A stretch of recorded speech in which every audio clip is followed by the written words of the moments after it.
Hello hi అందరికీ నమస్కారం. Welcome to Srimayi home foods. ఈరోజు శ్రీమయి హోమ్ ఫుడ్స్లో ఇంకొక రెసిపీ చేద్దామండి. అదేంటంటే మైసూర్ బోండా.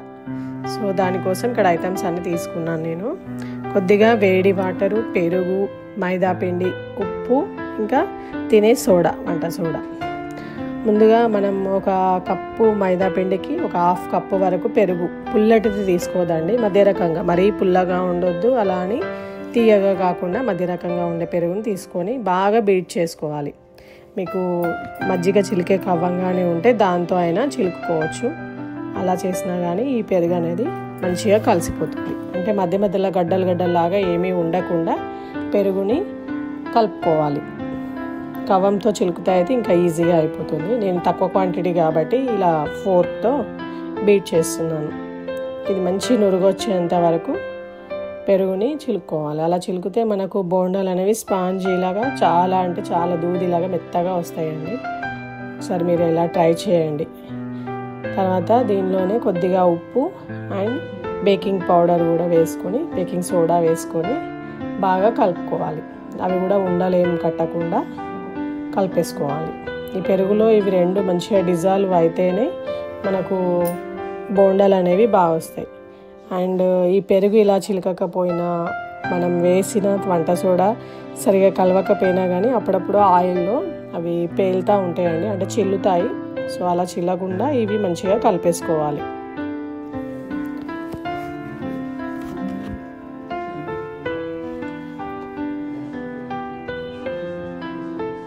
మనకు బయట దొరికే స్ట్రీట్ స్టైల్లో వాళ్ళు ఇలా ఏం బీట్ చేయరండి, కానీ మనం ఇంట్లో చేసుకున్నప్పుడు ఖచ్చితంగా ఇలా బీట్ చేసి చేసుకుంటే చాలా టేస్టీగా బాగుంటాయి. చూసారా, మంచి నురుగు వస్తుంది, పెరుగుకి మంచి స్ట్రక్చర్ కూడా వచ్చింది. ఇప్పుడు దీనిలో మనం మైదా పిండి తీసుకున్నాం కదా, అది వేసుకొని కలుపుకోవాలి. మొత్తం ఐస్ క్రీమ్ లాగా అయిపోయింది. చూసారా, పెరుగు అనేది అలా వచ్చేలాగా కలుపుకోవాలి. మీకు బీటర్ కానీ అండ్ మజ్జిగ చిలికే కవ్వం కానీ ఉంటే ప్రాసెస్ అనేది ఇంకా ఈజీగా అయిపోతుంది.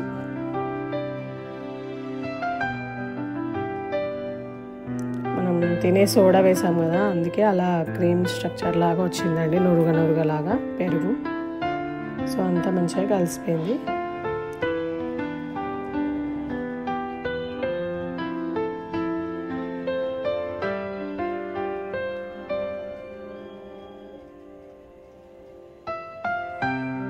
ఇంక ఇందులో ఒక పించ్ ఆఫ్ షుగర్ వేస్తే కూడా బాగుంటుంది, టేస్ట్ వస్తుంది బోండాలకు. కొద్దిగా స్వీట్నెస్ అనేది యాడ్ అవుతుంది. ఇప్పుడు ఇందులో మనం మైదా పిండి కూడా వేసి ఉండలేం లేకుండా మంచిగా కలుపుకోవాలి మైదా పిండిని.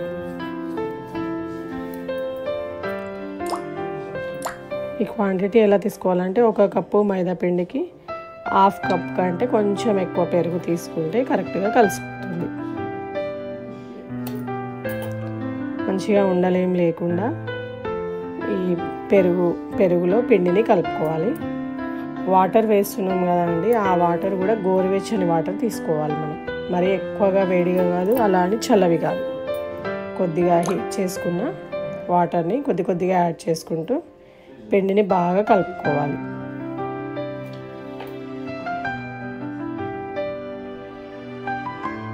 ఇలా వేడివి వేయడం వలన మంచిగా గుల్లగా వస్తాయి బోండా, లోపల పిండి లాగా ఏమి ఉండకుండా ఉంటుంది. ఈ పిండిని బాగా ఉండలేం లేకుండా మంచి స్మూత్గా అయ్యే విధంగా బాగా కలుపుకోవాలి, మంచిగా బీట్ చేస్తూ.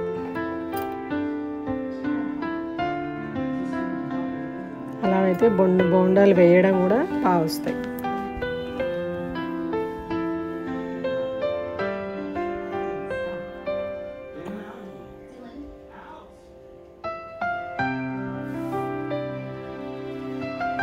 మనకు బోండా ఎగ్జాక్ట్గా రౌండ్గా రావాలంటే అలా చేయాలి. మంచిగా బీట్ చేస్తూ కలిపితే బోండా అనేది గుల్లగా వస్తాయి అండ్ రౌండ్గా కూడా బాగుంటుంది. మనం పిండి కలపడంలోనే ఈ బోండాలు అనేవి ఉంటాయండి. అంటే స్పాంజ్ లాగా దూదిలాగా రావాలి అంటే ఖచ్చితంగా మంచిగా కలుపుకోవాలి పిండిని. ఉండలేం ఉంచకూడదు. ఇప్పుడు పిండిని మంచిగా కలిపేసుకున్నాను. మూత పెట్టి ఒక హాఫ్ అన్ అవర్ దీన్ని పక్కన పెట్టాలి. అలా అయితే పిండి మంచిగా పులిసిపోతుంది, బాగా వస్తాయి బోండాలు. ముందుగానే ఆయిల్ హీట్ చేసుకున్నానండి. ఇప్పుడు చిన్న చిన్న ముద్దల్లాగా తీసుకొని వేసేసుకోవాలి. అవి ఆటోమేటిక్గా ఆయిల్లో పడేటప్పుడు రౌండ్గానే ఉంటాయి. పిండి ఈ కన్సిస్టెన్సీలోనే కలుపుకోవాలి. మరీ లూజ్గా కలిపితే కూడా బోండాలు వేయడానికి సరిగా రావు. సో మరీ చిక్కగా కాకుండా మరీ లూజ్గా కాకుండా పిండిని కలుపుకొని మీరు ఏ సైజులో కావాలంటే ఆ సైజులో వేసుకోవాలి. చూసారా, పైకి కూడా తేలాయి ఆటోమేటిక్గా అవి. ఇది మరీ హై ఫ్లేమ్లో ఏం ఫ్రై చేయొద్దండి, మీడియం ఫ్లేమ్లోనే ఫ్రై చేసుకోవాలి. హై ఫ్లేమ్లో చేస్తే పైన కలర్ చేంజ్ అవుతుంది, లోపల పిండి అలానే ఉండిపోతుంది. సో మీడియం ఫ్లేమ్లో పెట్టుకొని నిదానంగా రెండు వైపులా మంచిగా ఫ్రై చేసుకోవాలి. వీటిని ఆయిల్కి సరిపడా ఎన్ని పడితే అన్ని వేసుకోవచ్చు బోండాలు. నేను కాస్త చిన్నవే వేస్తున్నాను అండి, మరీ పెద్దవి వేయట్లేదు.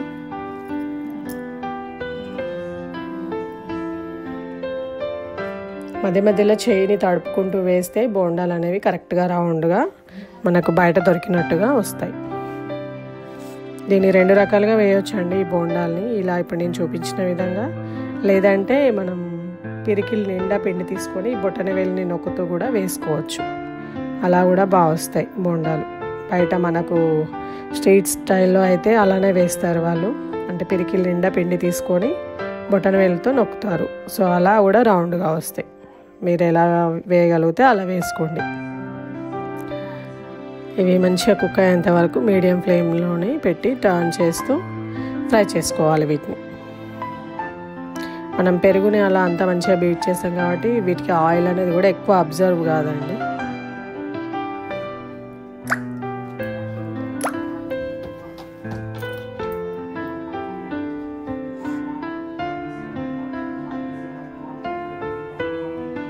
సో అన్ని వైపులా మంచిగా ఫ్రై చేసుకోవాలి.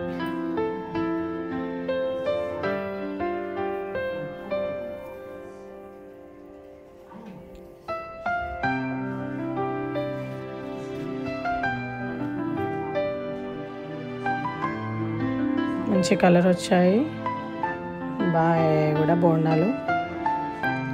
ఈ బబుల్స్ కొంచెం రావడం తగ్గిపోతే మనకు ఆల్మోస్ట్ లోపల వరకు ఫ్రై అయిపోయినట్టే అండి. సో బబుల్స్ వస్తూ ఉంటే మాత్రం ఇంకాసేపు ఫ్రై చేసుకోవాలి. ఒక సైడ్ డార్క్ షేడ్, ఒక సైడ్ లైట్ షేడ్ ఉంది కదా, సో దాన్ని కూడా మంచి కలర్లోకి టర్న్ అయ్యే విధంగా తిప్పుతూ ఫ్రై చేసుకోవాలి బోండాని.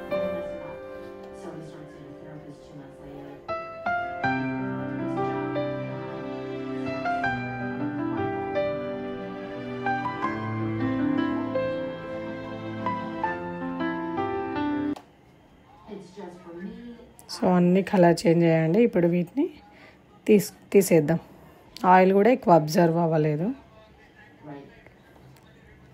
తీసి నెక్స్ట్ బ్యాచ్ వేసేటప్పుడు కూడా ఒకసారి చేయిని తడుపుకొని బోండాలు అనేవి వేసుకోవాలి మిగతా పిండితో. సో ఇవి మంచి కలర్ వచ్చాయి, మంచిగా కూడా ఫ్రై అయిపోయినాయి. ఇప్పుడు వీటిని చట్నీతో సర్వ్ చేసుకోవడమే. ఎంతో టేస్టీగా ఇంటి దగ్గరే మైసూర్ బోండా రెడీ అయిందండి. లోపల కూడా చాలా దూదిగా, అంటే మనకు బన్ ఉంటుంది కదా, అలా వచ్చింది. ఈ వీడియో కనుక మీకు నచ్చినట్టయితే లైక్ చేయండి, షేర్ చేయండి. మరిన్ని వీడియోస్ కోసం మా ఛానల్ సబ్స్క్రైబ్ చేసుకోండి. Thank you for watching.